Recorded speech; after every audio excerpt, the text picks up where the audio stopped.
Olá! Essa é uma edição especial do Formação em Debate, um programa que é feito para que você, profissional da saúde, possa participar da melhor maneira dessa discussão. O tema discutido nessa edição é Síndrome Alcoólica Fetal.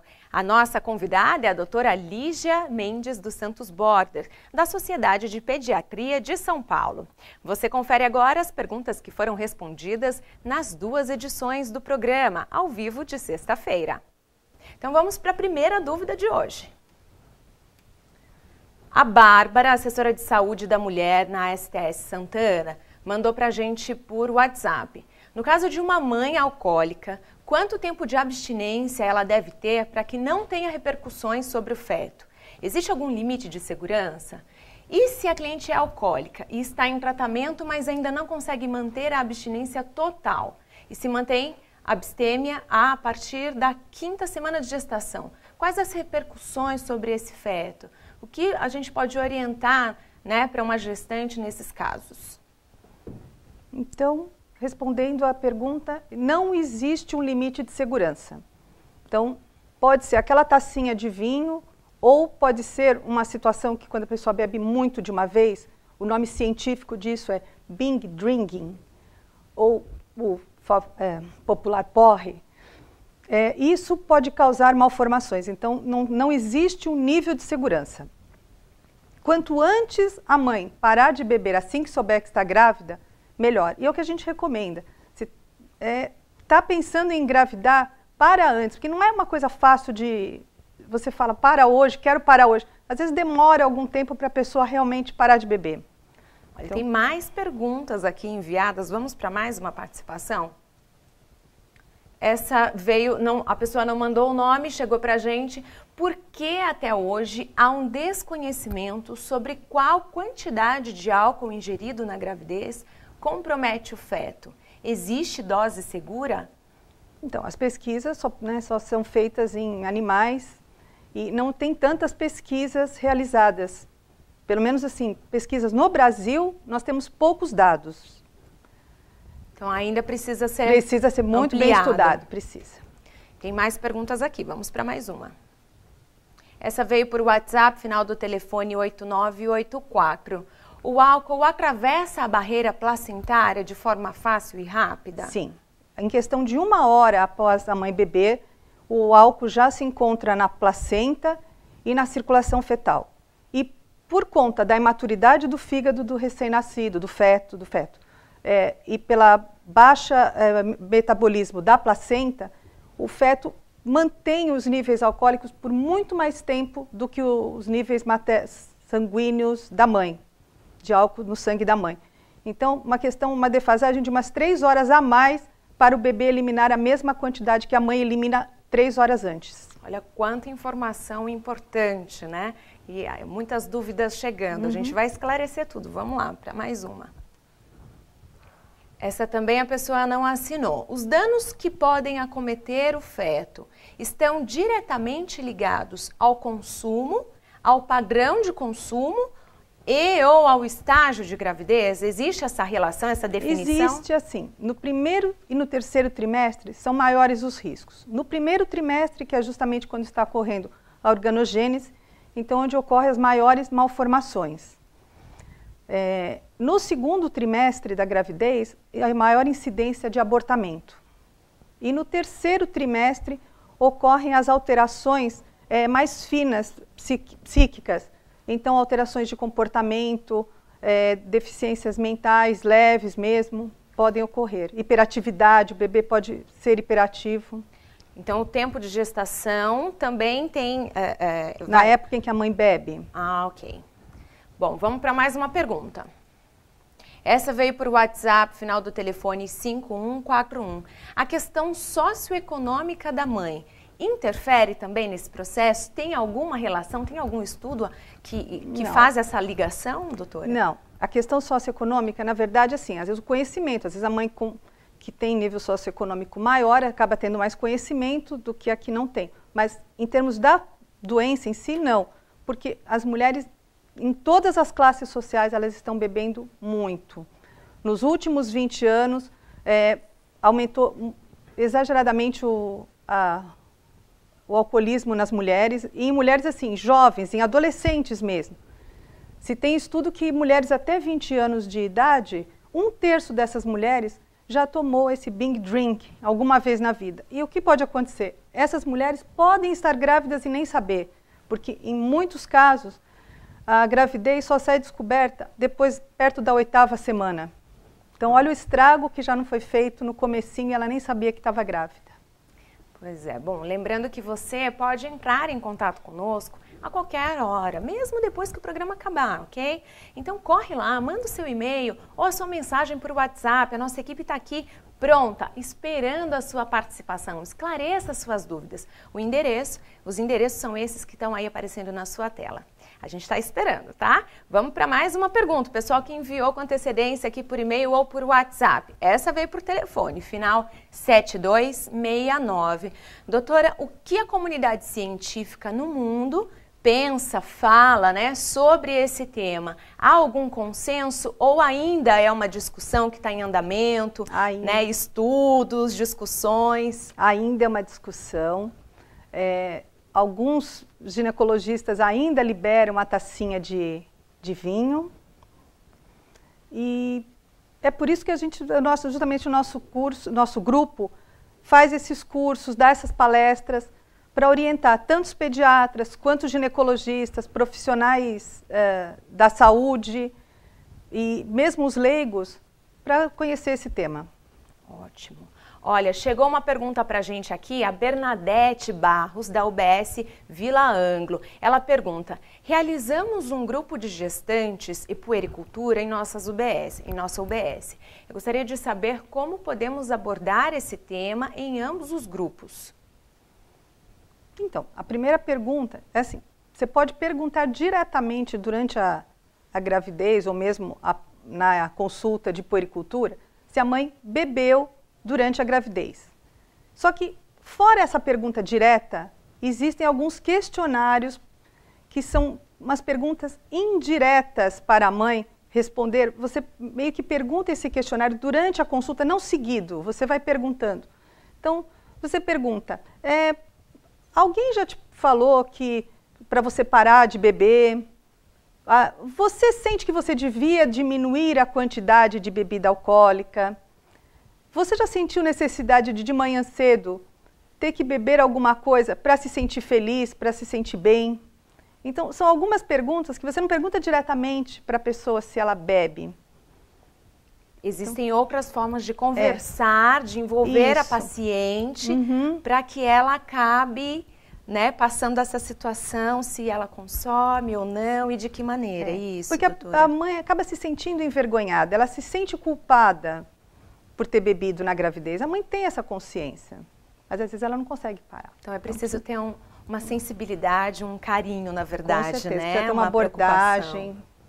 Bom, e a equipe de saúde precisa fazer isso, justamente todas as oportunidades, seja na consulta na UBS, seja num atendimento no AMA ou num pronto-socorro. Às vezes a mãe ou a mulher chega em estado alcoolizado. Então, assim, nesse momento, abordar essa paciente, saber abordar em todos os lugares. É preciso ter cautela, cuidado, tato, né? Bom, vamos para mais uma pergunta. Essa veio também por WhatsApp, final do telefone 2319. Qual a prevalência da síndrome alcoólica fetal no município de São Paulo? Existe algum levantamento? Já foi feito, então, doutora? No município, nós não temos. Nós temos dados pontuais. Por exemplo, nós temos um trabalho do Hospital Municipal Vila Nova Cachoeirinha. Lá foi feito um trabalho com quase 2.000 gestantes e nesse trabalho foi feito o levantamento de uma média de 3 casos em 1.000 de síndrome alcoólica fetal completa. Isso que eu também gostaria de explicar. A completa é a que tem as malformações faciais, a criança tem retardo de crescimento intrauterino ou pós-natal e tem os atrasos de desenvolvimento neuropsicomotor. Isso é a síndrome completa. E para cada síndrome completa, existem 10 casos da síndrome incompleta, que a gente chama de espectro de desordens fetais ligadas ao álcool. Então é uma variação muito grande. Uma variação que não chega a ter a síndrome completa. Então, para cada caso, pode ter 10. Ok, vamos para mais uma dúvida enviada aqui. Essa também veio por WhatsApp. Considerando que a sociedade recrimina o alcoolismo na mulher, como deixar a mulher, a gestante, à vontade para falar sobre isso, sem ter medo de confessar para a equipe de saúde? Vai um pouco de encontro a a pergunta, duas perguntas atrás, né? Como fazer isso, né? Existe uma abordagem delicada? Não existe uma fórmula. É com carinho, uma forma delicada e toda situação que você tiver de conversar com essa paciente, que nem eu falei, na UBS, no pronto-socorro, na AMA, você em grupos, né, em grupos de amamentação, por exemplo, que é um dado importante. Não é só na gravidez. Na amamentação, 2% do álcool que a mãe bebe passa para o leite materno. Então, isso continua. O cérebro da criança ainda está em desenvolvimento. Então, interfere também na amamentação. Bom, vamos para as outras dúvidas que a gente recebeu aqui.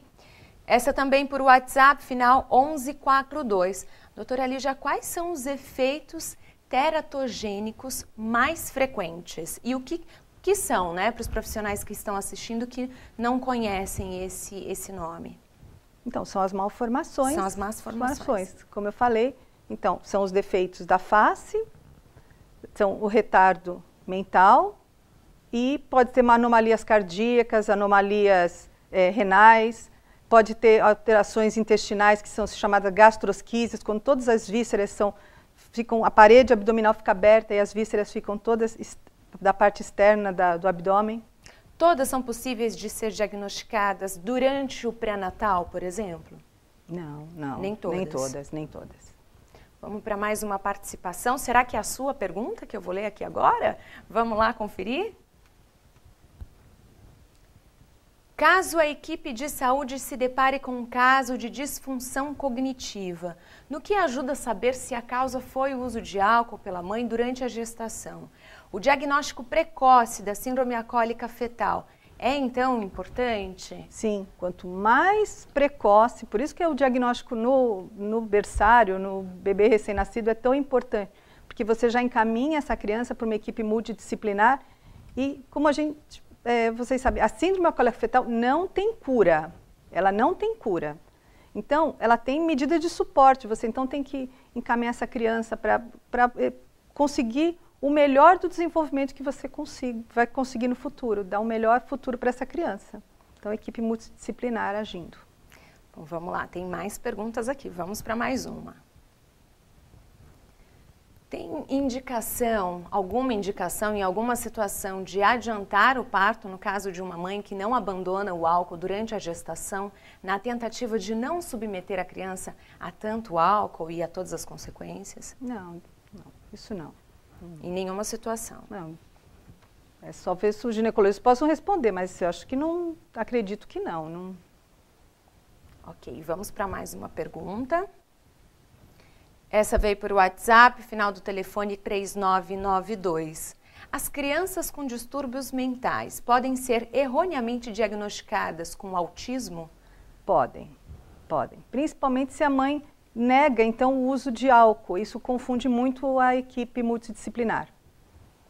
Tem algumas características, a falta de contato, de sociabilidade.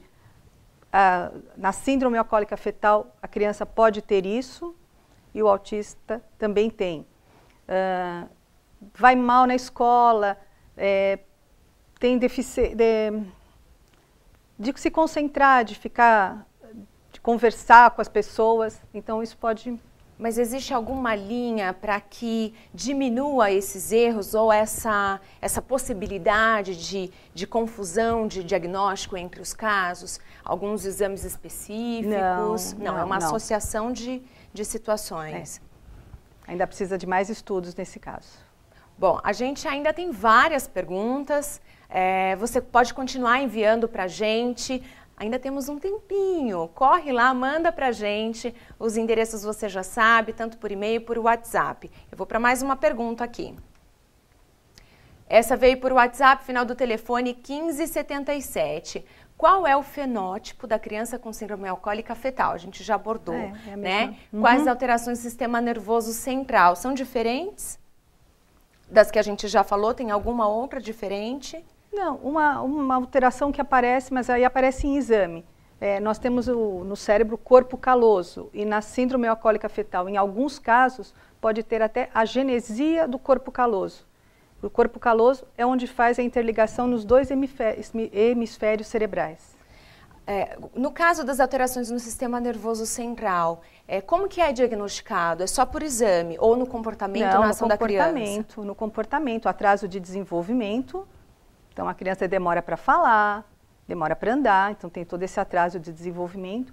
E assim, a melhor época para fazer o diagnóstico de síndrome alcoólica fetal é dos 2 aos 11 anos de idade. Mais fácil, não que é melhor. A melhor é no recém-nascido, mas a mais fácil, que é quando a criança ainda mantém as características faciais, que essas características faciais, elas podem ir se desaparecendo com o passar dos anos. Conforme a criança vai ficar no adulto, pode desaparecer. Então, mas dos 2 aos 11 anos, as características faciais ainda estão presentes, e é quando a criança apresenta os desenvolvimentos. Então, ela fala, ela começa a aprender na escola, então ela começa a ter dificuldades. Chegou mais uma pergunta também relacionada à questão do autismo. Final do telefone 0823. Doutora, para que não haja um diagnóstico errado de autismo, o que os profissionais de saúde devem fazer? E aí eu questiono também, aproveito essa pergunta, cabe só ao médico? A equipe também tem condições de auxiliar nesse diagnóstico, nesse acompanhamento? Não, com certeza. Olha, a equipe, quando temos esse trabalho da saúde da família, as equipes que vão nas casas das pacientes, muitas vezes é lá que elas descobrem aquela mulher alcoolista e que na UBS você nem fica sabendo. Então é muito importante isso. Mas o que os profissionais devem fazer no caso para realmente não ter esse diagnóstico errado? A gente citou que existe essa confusão, mas que não tem um caminho definido, né? Não tem. Então temos que estudar mais ainda, tem que ter mais pesquisas na área e tentar conseguir essa resposta da mãe, se ela teve o consumo de álcool na gestação. Ok. Que isso ajuda bastante. Bom, temos mais uma pergunta aqui, vamos ver qual é essa dúvida. Essa acho que é importantíssima e todo mundo quer saber, a gente já citou aqui, não sei se todo mundo ouviu. A cura para a síndrome alcoólica fetal, doutora? Não há cura, apenas prevenção. Só prevenção? Só prevenção, não beber, é assim, se está grávida, não beba, se beber, não engravide. Esse é um lema aí do nosso grupo e de toda a sociedade de pediatria. Chegou mais uma pergunta por WhatsApp, final do telefone 1148. Durante o pré-natal, como os profissionais de saúde podem suspeitar de alcoolismo mesmo quando a paciente nega? Acho que essa é uma situação que deve ser delicada, mas ao mesmo tempo deve ser muito comum, né, doutora? A ausência nas consultas de pré-natal seria um sinal. Um histórico anterior, por exemplo, de uma mãe que já teve um bebê com síndrome alcoólica fetal. Os estudos mostram que 75% dessas mulheres poderão ter outro filho com a mesma característica. Algum outro comportamento, de repente, durante o pré-natal, além das ausências, é possível identificar se ela tem alguma mudança na alteração gestual, no comportamento dela, de fala, de nada? Não. Isso é mais delicado, não tem como realmente perceber. Não. Bom, vamos para mais uma pergunta. Como os profissionais da saúde entendem isso atualmente? Isso já é bem discutido, já é bem alinhado? A gente está introduzindo em vários congressos, fazendo divulgação para vários meios de comunicação e os profissionais estão ficando mais conscientes disso. Está diminuindo essa coisa de que o álcool pode um pouquinho. Agora está ficando mais consciente que a tolerância é 0 para álcool na gravidez. Mas ainda precisamos de muito trabalho, ainda tem muita coisa a ser feita. Muito trabalho pela frente. Muito trabalho pela frente. Qual será a próxima pergunta que a gente recebeu aqui? Vamos lá. Essa veio por WhatsApp, final do telefone 5027. O fato de uma gestante alcoolista comparecer a todas as consultas diminui o risco da síndrome alcoólica fetal, mesmo que ela não abandone totalmente o vício? Acredito que se refira às consultas de pré-natal, o acompanhamento. Nesse caso, o conceito de redução de danos deverá necessariamente ser aplicado pelas equipes de saúde? Como que entra a questão da redução de danos aí? Então, diminuir o risco da síndrome não vai diminuir assim por comparecer às consultas, porque é o beber o álcool que vai fazer a síndrome.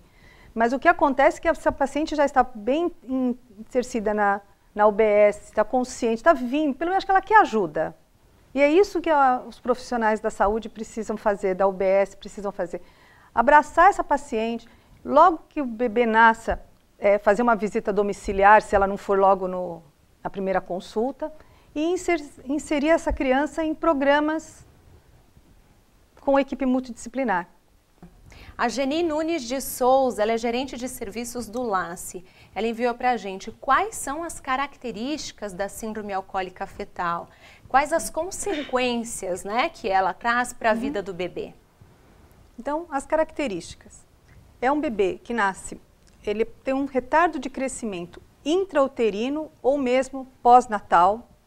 Ele tem umas características faciais típicas da síndrome, que são o tamanho da fenda palpebral, ele é pequena, o filtro nasal, ele é liso, não tem essa dobrinha que nós temos aqui em cima do lábio, entre o nariz e o lábio.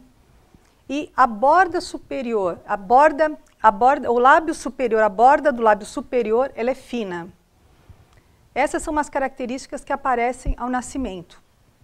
Fora essas características, pode haver o queixinho virar mais para dentro, que se chama micrognatia, pode haver microcefalia, pode haver alterações cardíacas, alterações renais, malformações nos membros, pode haver hemangiomas, que são aqueles vasos, umas malformações de vasos que ocorrem na pele. Então, são várias, São né? várias. E ocorre o atraso de desenvolvimento neuropsicomotor. Que a gente também vai acabar abordando. Sim. Acredito que tem alguma pergunta a respeito disso. Bom, vamos para mais uma participação?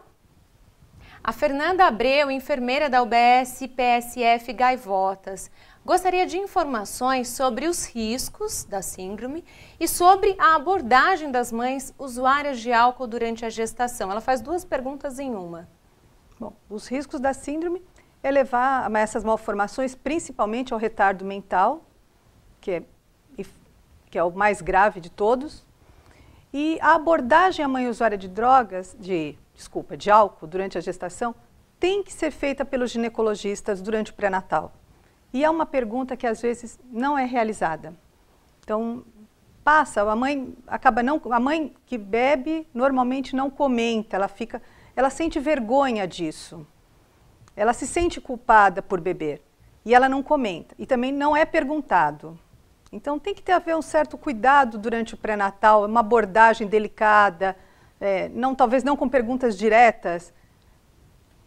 E somente o médico, somente o obstetra pode fazer essa investigação, né? Não, com certeza, toda a equipe de saúde, principalmente onde tem PSF, por exemplo, que existem as visitas domiciliares, talvez aí seja um dos momentos mais importantes, mais fáceis de diagnosticar o problema. Que você, uma pessoa da equipe da saúde da família, vai à casa da pessoa, da gestante, e lá ela descobre, vê uma situação de risco, vê a pessoa com um comportamento alterado, percebe que a pessoa bebeu, ou mesmo se ela está inserida num meio em que várias pessoas da família têm esse problema com a bebida, também é um risco. Bom, e tem mais perguntas aqui que a gente recebeu, vamos para mais uma. Essa veio por WhatsApp, final do telefone 1778. Como deve ser o trabalho de uma equipe de reabilitação no acompanhamento desses casos? Então, quanto mais precocemente você faz o diagnóstico, se você faz o diagnóstico logo ao nascer, no berçário, então você já, na alta dessa criança, você já encaminha a família para um acompanhamento multidisciplinar na UBS.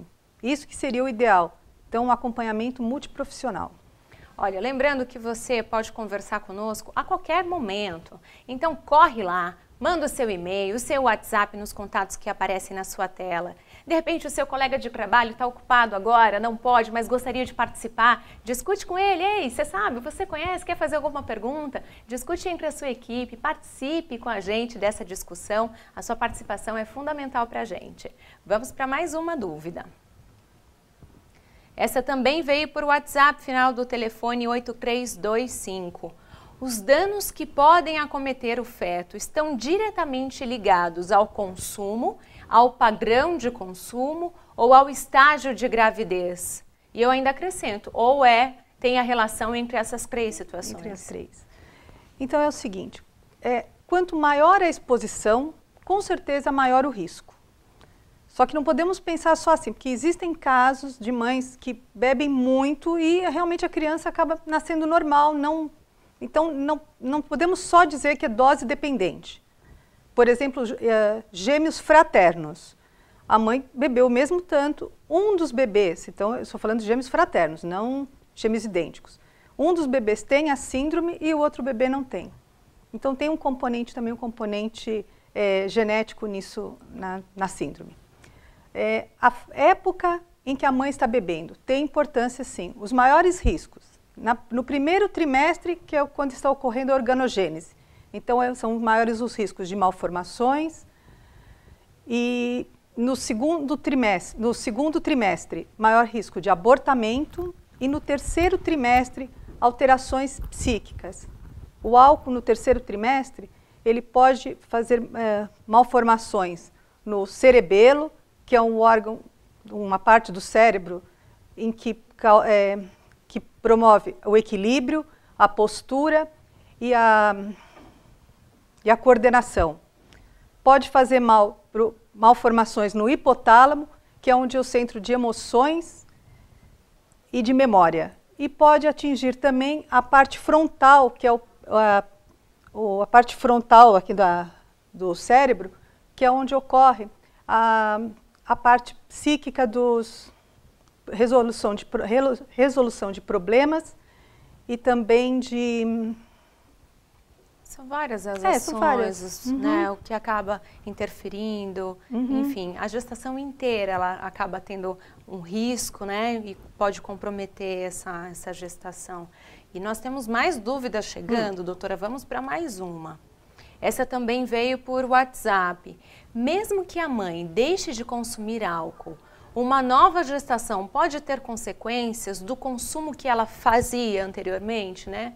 Não, nesse caso não. É naquela gravidez. Naquela gestação. Sim. Se ela for ter uma segunda gestação e tiver parado de consumir... Tiver parado. O que nós sabemos é assim, o risco de uma gestante que já teve um bebê com síndrome alcoólica fetal, uma segunda gravidez e que a mãe continue bebendo, é em torno de 75% o risco da segunda criança também ter a síndrome.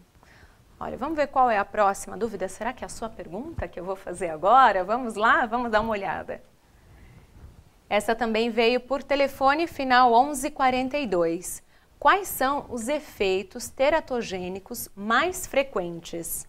Então, são as malformações do sistema nervoso central, são as malformações cardíacas e as alterações faciais. Que a gente já citou no início, né? Tem mais perguntas aqui.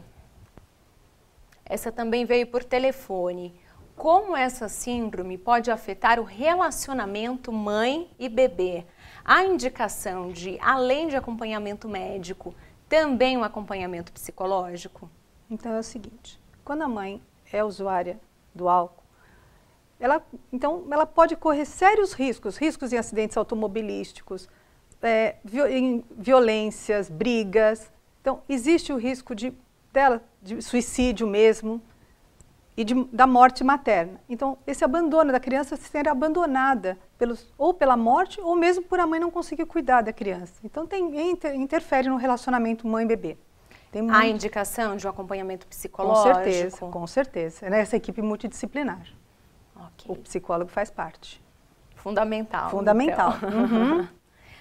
Bom, vamos lá. Para a mulher que faz algum uso de álcool e que planeja a sua gestação, quando ela deve parar o consumo? Somente ao engravidar? Não. Quanto antes ela parar, melhor. Porque às vezes tem aquela para de beber, mas aí pode haver uma recaída. Então, assim, quanto antes ela parar, melhor. E assim, mesmo que muitas mulheres, hoje em dia, assim, estão bebendo muito. A gente sabe uma estatística que mulheres na faixa até 20 anos de idade, 1/3 dessas mulheres já apresentou em um episódio na vida de ter bebido muito, que a gente chama de binge drink, que é o tradicional porre. E muitas dessas mulheres podem até estar grávidas e não saberem, porque até a 8ª semana muitas mulheres não descobrem a gestação até chegar na 8ª semana. Então continuaram bebendo e já estavam grávidas. Doutora, ainda voltando um pouquinho à pergunta anterior, né, sobre a questão do acompanhamento psicológico. Além dos fatores que envolvem o comportamento, as questões, né, da mãe, o próprio fato do bebê possivelmente nascer com uma má formação, algum problema, né, cognitivo, neurológico, isso também é a aceitação, o fator de culpa, isso também pode atrapalhar até o próprio acompanhamento dessa criança, né? E a indicação é que realmente essa mãe diagnosticada, ela seja encaminhada? Existe alguma direção nesse sentido? Não, a única recomendação é realmente fazer grupos, talvez na UBS, grupos de gestantes, próprio no grupo de amamentação também a gente pode inserir esse tema. Porque aí já vai discutindo, vai disseminando o assunto. Sim. Isso é legal. Bom, e tem mais perguntas chegando. Vamos para mais uma aqui. Essa também veio por telefone, final 5287. Alimentos que contêm alguma bebida alcoólica no preparo também devem ser evitados pelas gestantes? Sim, também devem, porque nós não sabemos qual a dose segura. Até quanto pode se beber que possa ou não causar a síndrome. Então é importante evitar todo tipo de álcool. Ter esse cuidado de até saber o do preparo, aquele bombonzinho de licor, né? Tem docinhos que tem cachaça na formulação. Sim. Então é preciso ter bastante cuidado. Bom, tem mais perguntas aqui, vamos para mais uma. Via WhatsApp final 6933. Existe alguma abordagem terapêutica específica para a SAF? Se sim, qual seria? Como é? Não, infelizmente a síndrome alcoólica fetal ela não tem cura. O único tratamento é a prevenção. Então, por isso que a campanha, se beber não engravide e se engravidar não beba. Recebemos mais uma pergunta via WhatsApp. A Gilmara, agente comunitária da UBS Parque Santa Madalena. Obrigada pela sua participação, viu, Gilmara? O pessoal da UBS aí acompanhando o Formação em Debate. Doutora Lígia, o bebê de uma mãe alcoólatra tem maior probabilidade de se tornar dependente de álcool? Isso tem alguma relação ou não? Tem. No futuro, o cérebro acaba criando vamos falar assim, um gosto pelas coisas que a mãe usava na gravidez. E lá na frente, na adolescência, essa criança pode ter muito mais propensão a se tornar um alcoolista. Vira uma dependência inconsciente, esse fator genético. Sim. Então, também, isso acaba sendo descoberto tardiamente ou na própria infância é possível identificar algum comportamento que vá levar a isso na adolescência ou na fase adulta? Então, tem a partir dos 2 aos 11 anos, é a melhor época para você fazer o diagnóstico. Mais fácil, não a melhor época, é a época mais fácil, porque é quando a criança começa a apresentar o desenvolvimento de aptidões, começa depois a ir à escola, então vai ter aquela dificuldade na matemática, na concentração, pode ser hiperativo. Então são sinais que vão chamando a atenção para quando a criança for um adolescente, se ele não vai se tornar esse dependente. Olha, o nosso tempo é curto, mas ainda dá tempo de enviar mais perguntas. Entre em contato com a gente, a nossa equipe está aqui pronta, esperando a sua participação. Você faz parte dessa discussão e a gente tem mais perguntas aqui. Quais os procedimentos para um diagnóstico precoce dos casos de síndrome alcoólica? E feito o diagnóstico, qual é o próximo passo? Então, como fazer esse diagnóstico? O diagnóstico precisamos fazer treinamento com os pediatras para fazer, quando examina a criança na sala de parto, já começar a ver aquelas alterações que eu falei, porque são alterações pequenas, não são alterações grosseiras. Então, a pessoa tem que estar treinado para ver isso. Por isso que a Sociedade de Pediatria faz cursos com os pediatras para mostrar como é que faz esse diagnóstico. Mas ainda não existe estabelecido pelo Ministério, pela Organização Mundial da Saúde, alguns procedimentos, como já existem procedimentos que devem ser feitos a cada, né, finalização de cada parto, a cada nascimento? Não, isso não. Ainda está em discussão, doutora? Ainda tem muitos estudos ainda para serem feitos. Sim. Mas ainda é um tema relativamente recente, apesar de já ter uma história há muito tempo, né, se falar do álcool na gravidez, que já tem histórias até de 3.000 anos atrás, da época da Bíblia já se falava, tem um trecho da Bíblia que é no livro dos Juízes, no capítulo 13, se não me engano, versículo 7, que na época uma mulher estéril, que depois é a mãe que veio a ter o Sansão, aquele Sansão da Dalila. Ela era uma mulher estéril e ela recebeu a visita de um anjo para dizer que, mulher, darás à luz a um filho e a partir de então não bebas mais bebida fermentada e não comas mais comidas impuras. Está escrito na Bíblia isso, de uma coisa de 3.000 anos atrás. Então, mas os estudos, na verdade, é que são recentes. Os estudos começaram há mais ou menos 45 anos atrás. Então ainda tem muito chão pela frente. Ainda tem muita pesquisa tem que ser feita ainda. Qual será a próxima dúvida que a gente vai esclarecer? Vamos dar uma olhada? Essa veio por WhatsApp, final do telefone 8984. O álcool atravessa a barreira placentária de forma fácil e rápida? Ele tem esse poder tão grande? Sim. Em questão de 1 hora, o bebê já tem o mesmo nível sanguíneo de álcool que a mãe tem. É a mesma dosagem? Mesma dosagem. Em 1 hora ele já atravessou a placenta, passou pelos vasos sanguíneos e está lá fazendo o estrago no bebê. Isso já é assustador, né? Muito assustador. E além do que, para a mãe metabolizar o álcool, é uma média de 3 vezes mais rápido na mãe eliminar esse álcool do que no feto. Então o feto ele fica 3 vezes mais propenso a ficar em contato com o álcool e fazer todos os estragos na formação. Olha só que discussão importante, né? E tem mais dúvidas, tá, gente? Vamos para mais uma aqui. Essa também veio por WhatsApp, final 5141. A questão socioeconômica da mãe interfere? Tem relação? Ela pode ter, né, dependendo da situação dela, ela pode estar mais propensa a passar por essas situações? O que a gente pode dizer é assim, as pessoas com nível socioeconômico mais baixo podem não ter tanto conhecimento sobre essa doença, não ter acesso tão fácil quanto os níveis mais altos. Mas em termos de quem pode ter a síndrome, qualquer nível, porque as mulheres estão bebendo em todos os níveis socioeconômicos. Não é o mais baixo, o mais alto, em todos os níveis. Muitas mulheres estão bebendo e muitas delas continuam bebendo sem saber que estavam grávidas. Tem mais perguntas chegando? Olha, não esqueça de mandar o seu nome para a gente, o local em que você trabalha, para a gente registrar aqui a sua participação. Não fica tímido não, seus amigos também devem ter dúvidas aí para enviar e você está representando os seus colegas. O endereço você já sabe, é canalprofissional@prefeitura.sp.gov.br e o WhatsApp é 977791349. Ainda dá tempo, vai, manda pra gente a sua pergunta. E vamos para mais uma aqui. A cura para a síndrome alcoólica fetal, existe solução? Não, não tem cura, apenas prevenção. O único remédio? O único remédio é não beber na gravidez. Na verdade, é prevenir para não precisar remediar, né, doutora? Bom, vamos para mais uma.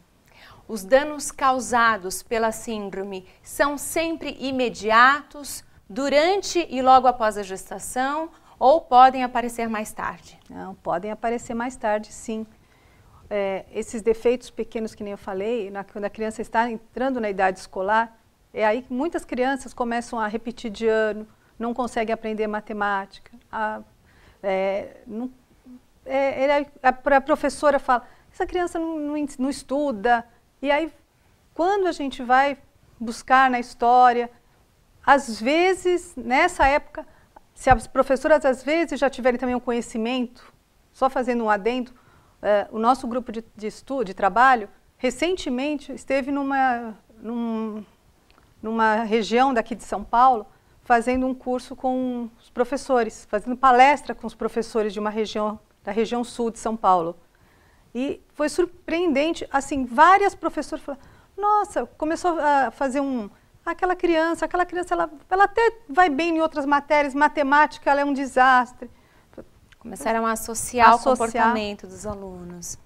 Isso acaba auxiliando os pais também a buscarem, de repente, um diagnóstico, uma avaliação, né? Isso é fundamental. Então, pode não só na época escolar, como a gente falou, na adolescência, pode começar a se tornar marginalizado, um delinquente, com problemas com a lei, aquela criança que não aprende teve uma situação errada e continua persistindo, fazendo delinquências. É complicado, é delicado também, bem né, delicado, doutora? bem delicado. Bom, vamos para mais uma dúvida. Qual a prevalência da síndrome alcoólica fetal no município de São Paulo? Existe algum levantamento sobre isso? Não, no município de São Paulo como um todo, não.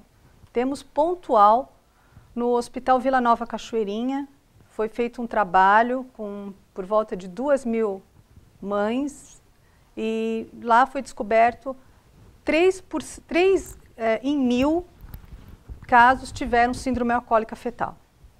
E essa é a síndrome completa. E uma coisa importante é falar que para cada síndrome alcoólica fetal completa, podem ter 10 incompletas. Então é bem assustador. É bem grande o número de casos que devem estar por aí sem diagnóstico. Sem diagnóstico. Vamos esclarecer mais alguma dúvida. Há algum exame específico indicado para o diagnóstico da SAF? Infelizmente não. Já foram tentados marcadores, mas até hoje ainda não se tem um específico. Então no caminho e na torcida, que pode ajudar. No exame físico e na história clínica. Ok. Vamos para mais uma. É padrão o obstetra sempre perguntar para a gestante se ela está ingerindo bebida alcoólica? A gente comentou isso no começo do programa. Então, não, é isso que a Sociedade de Pediatria está tentando convencer as sociedades de ginecologia de São Paulo, os ginecologistas da prefeitura, a fazer essa pergunta. Recentemente, essa pergunta entrou no cartão de pré-natal aqui do município de São Paulo. Ela está no cartão de pré-natal. Agora, não são todos os médicos que preenchem o cartão completo, né? Então não... Precisa haver uma conscientização, precisa. Né? Olha, vamos ver se tem mais uma pergunta, ainda dá tempo? Será? Bom, vamos lá. A relação dos problemas na gravidez e o álcool é recente? Como eu falei, tem datas até de 3.000 anos, né, atrás. E também existe na história, se fala na época de 1750, na Inglaterra, teve a epidemia do gin. Foi uma época que diminuíram os impostos sobre a bebida e o gin era a bebida da moda. E homens e mulheres bebiam muito gin naquela época. E o que as histórias, né, os livros de histórias contam, é que é citado que crianças filhas de mães alcoolistas eram chamadas de tolas e murchas. Tolas por conta do retardo, do atraso do desenvolvimento.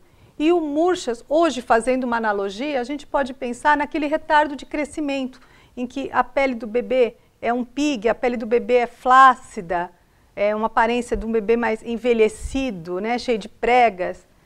Então já se falava disso na época de 1750, por volta disso. Olha, mas os estudos mesmo começaram há 45 anos na França. Lemoine começou a falar dos efeitos do álcool na gestante, no feto, né, da mãe que bebe. E 5 anos depois, nos Estados Unidos, uma dupla de pesquisadores, o Jones e o Smith, eles catalogaram então as características da síndrome alcoólica fetal. É bem recente, né, considerando a medicina de modo geral. Vamos ter mais uma pergunta.